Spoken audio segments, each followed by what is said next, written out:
नमस्कार। Byju's exam prep IAS Hindi में आपका स्वागत है। प्रस्तुत है आज की बड़ी खबर।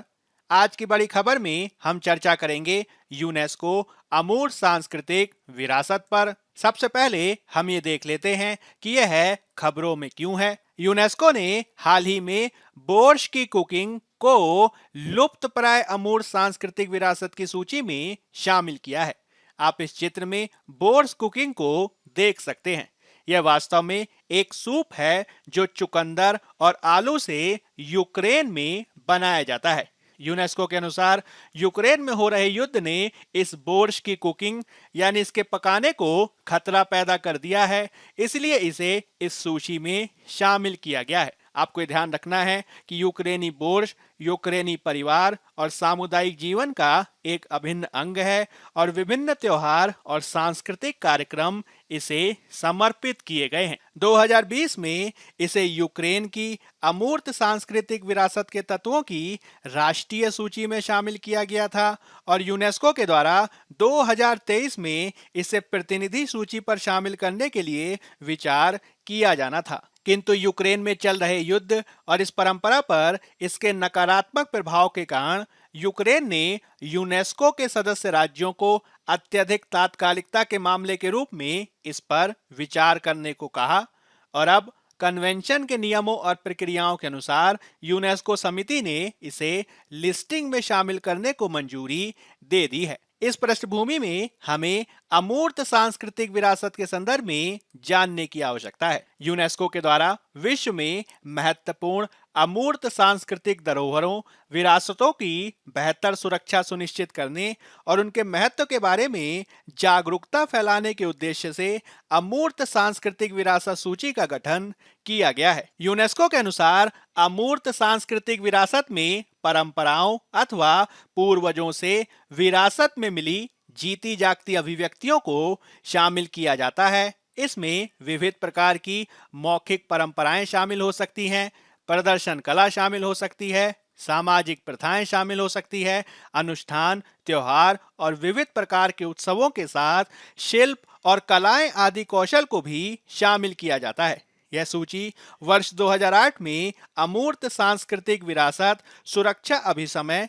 2003 के प्रभावी होने पर निर्मित की गई थी, जिसके अंतर्गत मुख्य रूप से 2 सूचियों का संकलन किया जाता है। इसमें मानवता की अमूर्त सांस्कृतिक विरासतों की प्रतिनिधि सूची होती है, जिसमें सांस्कृतिक प्रथाएं और अभिव्यक्तियां शामिल की जाती हैं जो इस विरासत की विविधता को प्रदर्शित करने और इसके महत्व के बारे में जागरूकता बढ़ाने में मदद करती हैं। वहीं दूसरी ओर तत्काल सुरक्षा की आवश्यकता वाली अमूर्त सांस्कृतिक विरासतों की सूची में उन सांस्कृतिक तत्वों को सम्मिलित किया जाता है जिन्हें संबंधित समुदाय और देश प्रचलित रखने या फिर जीवित रखने के लिए तत्काल उपाय किए जाने की आवश्यकता पर बल देते हैं। अमूर्त सांस्कृतिक विरासत न केवल अतीत से विरासत में मिली परंपराओं का प्रतिनिधित्व करती है, बल्कि समकालीन ग्रामीण और शहरी प्रथाओं का भी प्रतिनिधित्व करती है, जिसमें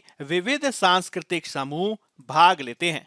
अमूर्त सांस्कृतिक विरासत तभी विरासत हो सकती है जब इसे समूहों के द्वारा, समुदायों के द्वारा या व्यक्तियों के द्वारा मान्यता दी जाए जो इसे बनाते हैं, बनाए रखते हैं और प्रसारित करते हैं। उनकी मान्यता के बिना कोई यह तय नहीं कर सकता है कि एक दी गई अभिव्यक्ति अभ्यास उनकी विरासत है अथवा नहीं। यह सूची अमूर्त सांस्कृतिक विरासत की सुरक्षा के लिए अंतर सरकारी समिति के द्वारा प्रकाशित की जाती है, जिसके सदस्य संयुक्त राष्ट्र महासभा में राज्य दलों की बैठक के द्वारा चुने जाते हैं। इसका उद्देश्य सांस्कृतिक विरासत की सुरक्षा के महत्व पर ध्यान आकर्षित करना है और यह सांस्कृतिक विविधता और रचनात्मक अभिव्यक्ति का भंडार है। यदि हम यूनेस्को द्वारा मान्यता प्राप्त भारत में अमूर्त सांस्कृतिक विरासतों की सूची पर ध्यान दें तो इसमें शामिल है वैदिक जप की परंपरा, रामलीला जो कि रामायण का पारंपरिक प्रदर्शन है। इसमें शामिल है कुटियट्टम संस्कृत थिएटर, रम्मन गढ़वाल हिमालय के धार्मिक त्योहार और धार्मिक अनुष्ठान, मुडियट्टू अनुष्ठान थिएटर और केरल का नृत्य नाटक, कालबेलिया लोकगीत, छऊ नृत्य, लद्दाख का बौद्ध जप, मणिपुर का संकीर्तन, पंजाब के ठटेरों द्वारा बनाए जाने वाले पीतल और तांबे के बर्तन। इसके अलावा इसमें योग, नवरोज और कुंभ मेले को भी शामिल किया गया है। दिसंबर 2021 में अमूर्त सांस्कृतिक धरोहरों की रक्षा हेतु अंतर सरकारी समिति के द्वारा मानवता की अमूर्त सांस्कृतिक विरासत की प्रतिनिधि सूची में कोलकाता में होने वाली दुर्गा पूजा को भी शामिल किया गया। इस प्रकार से अब तक कुल मिलाकर भारत के 14 अमूर्त सांस्कृतिक विरासत तत्वों को यूनेस्को की प्रतिनिधि सूची में शामिल किया गया है। आपको ध्यान रखना है कि जब भी किसी विरासत आदि को अमूर्त सांस्कृतिक विरासत सूची में शामिल किया जाता है तो इसके कई लाभ देखे जा सकते हैं, जैसे कि इसे राष्ट्रीय और अंतर्राष्ट्रीय मान्यता प्राप्त होती है, दुनिया भर में अन्य समुदायों के साथ संवाद को प्रोत्साहित किया जाता है, इसके संदर्भ में जागरूकता पैदा की जाती है और भारत आदि देश अपनी सांस्कृतिक विविधता का भी प्रदर्शन करते हैं। यह सरकारों पर अमूर्त सांस्कृतिक विरासत की रक्षा करने को भी अनिवार्य बनाता है। इसके अलावा अपनी ओर से यूनेस्को अंतर्राष्ट्रीय सहयोग की सुविधा प्रदान करेगा, अध्ययन, विशेषज्ञों के प्रावधान के साथ प्रशिक्षण और बुनियादी ढांचे के निर्माण के लिए सहायता को भी प्रदान करेगा। इसी के चलते इसका अत्यधिक महत्व माना जाता है। बायजूस एग्जाम प्रेप आईएएस के आज के अंक में फिलहाल इतना ही। धन्यवाद।